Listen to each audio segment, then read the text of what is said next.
चुनाव के दौरान Congress party electronic voting machine यानी कि ईवीएम पर अविश्वास जताती रही।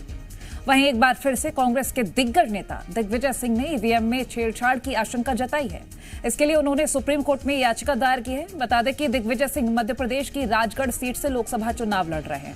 सुप्रीम कोर्ट में दायर याचिका में उन्होंने एसएलयू को सुरक्षित रखने के सुप्रीम कोर्ट के आदेश का पालन नहीं करने का आरोप लगाया है। कांग्रेस का दावा है कि राजगढ़ के स्ट्रांग रूम से एसएलयू गायब है।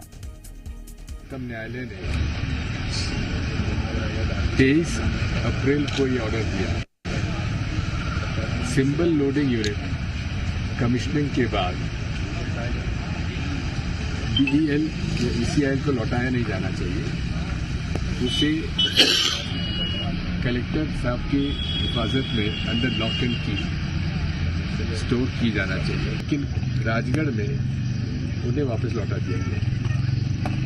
हमारी हमेशा चुनाव आयोग से शिकायत रही है कि सिंबल लोडिंग यूनिट में ही सॉफ्टवेयर क्या डाला जाता है, इस पर हमें शक है। इसको मैं टेकअप करूंगा इलेक्शन कमीशन से भी और माननीय सुप्रीम कोर्ट के भी। और वहीं अब इस पूरे मामले को लेकर प्रदेश में सियासत तेज हो गई है, जहां बीजेपी ने दिग्विजय सिंह की शिकायत पर पलटवार करते हुए कहा कि दिग्विजय सिंह चुनाव हार रहे हैं, ये उनकी बौखलाहट है। तो कांग्रेस पूरे मामले को लेकर अभी भी सवाल ही कर रही है। कोर्ट के निर्देश के परिपालन में भारत निर्वाचन आयोग के निर्देश पे सिंबल फिलिंग का जो कंप्लीशन का काम है वो बीईएल के इंजीनियर द्वारा किया जा रहा है और राजगढ़ में भी पूरी निर्धारित प्रक्रिया का पालन हुआ है। निर्वाचन आयोग के निर्देशों का पालन हुआ है, सुप्रीम कोर्ट के निर्देशों का पालन हुआ है। अब दिग्विजय सिंह जी को तो पता है राजगढ़ में परिणाम क्या होना है, 3 लाख से हारना है, तो हार की बौखलाहट है, अभी से भूमिका बनाना चालू कर दी। अब वीवीपैट को लेकर तमाम तरह को आरोप लगा रहे हैं, याचिकाएं लगा रहे हैं, लेकिन उनको जानकारी होना चाहिए कि निर्वाचन आयोग के नियमों का पालन हो रहा है, सुप्रीम कोर्ट के नियमों का पालन हो रहा है, कहीं भी नियमों का उल्लंघन नहीं हुआ। इस सच्चाई को दिग्विजय सिंह को जान लेना चाहिए। लेकिन दिग्विजय सिंह तो पहले से भूमिका बनाने लग जाते हैं, संवैधानिक संस्थाओं पर आरोप लगाना। 29 लोकसभाओं में सिर्फ राजगढ़ की एसएलयू यूनिट को क्यों गायब किया गया है, इस पूरे मामले को लेकर हम न्यायालय की शरण में गए हैं। हमने पूरा मामला न्यायालय के संज्ञान में लाया है। जिस तरीके से मध्य प्रदेश निर्वाचन आयोग माननीय न्यायालय के आदेश की अवहेलना कर रहा है, दोषी अधिकारियों पर कार्रवाई होनी चाहिए। निर्वाचन आयोग को स्पष्ट करना चाहिए किसके इशारे पे वो लोकतांत्रिक प्रक्रिया को दूषित करने का कार्य कर रहा है। दोषी अधिकारियों पर कार्रवाई होनी चाहिए। इन सभी मामले को लेकर दिग्विजय सिंह जी न्यायालय की शरण में गए। और अजय दुबे जी मीडिया संवाददाता हमारे साथ लाइव जुड़ गए हैं अधिक जानकारी के लिए। अजय, एक बार फिर से ईवीएम को लेकर सियासत गर्मा रही है और राजगढ़ के स्ट्रांग रूम से एसएलयू गायब होने की बात भी कही जा रही है। क्या कुछ जानकारी मिल पाएगी पूरे मामले से जुड़ी?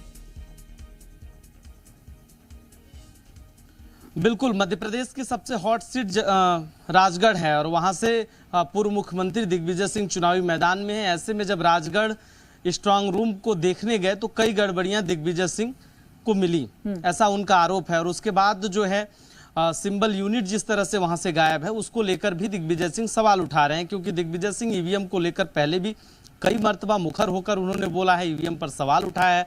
और जिस तरह से उन्होंने गड़बड़ी का आरोप लगाया, क्योंकि ईवीएम स्ट्रांग रूम में कई आरोप हैं कि वहां पर अव्यवस्थाएं हैं, जिसको लेकर वो उन्होंने एसडीएम और जिले के कलेक्टर निर्वाचन अधिकारी से भी शिकायत की। अब मामला कोर्ट तक पहुंचने की बात कह रहे हैं और साफ तौर पर इसे लेकर मध्य प्रदेश में सियासत भी गरमाई हुई है, क्योंकि दिग्विजय सिंह ने जिस तरह से स्ट्रांग रूम को लेकर सवाल उठाए हैं, उसको लेकर अब भारतीय जनता पार्टी का कहना है कि पूरी तरह से निर्वाचन प्रक्रिया और तमाम जो नियम है, संवैधानिक नियम है स्ट्रांग रूम को लेकर, उसका पालन किया जा रहा है। हालांकि दिग्विजय सिंह का कहना है कि हम 28 सीटों पर मध्य प्रदेश में जिस तरह से अलग अलग सीटों पर चुनाव लड़े हैं और जीत कांग्रेस की होगी, और ऐसे में भारतीय जनता पार्टी डरी और सहमी हुई है। इस वजह से वो सत्ता पक्ष पर आरोप लगा रहे हैं। लेकिन अब स्ट्रांग रूम को लेकर, ईवीएम को लेकर मध्य प्रदेश का सियासी पारा हाई है और अब कोर्ट जाने के बाद दिग्विजय सिंह जिस तरह से कह रहे हैं, अब कोर्ट क्या फैसला करता है ये देखना होगा। निश्चित तौर पर शुक्रिया अजय, हमारे साथ जुड़ने के लिए, जानकारी साझा करने के लिए।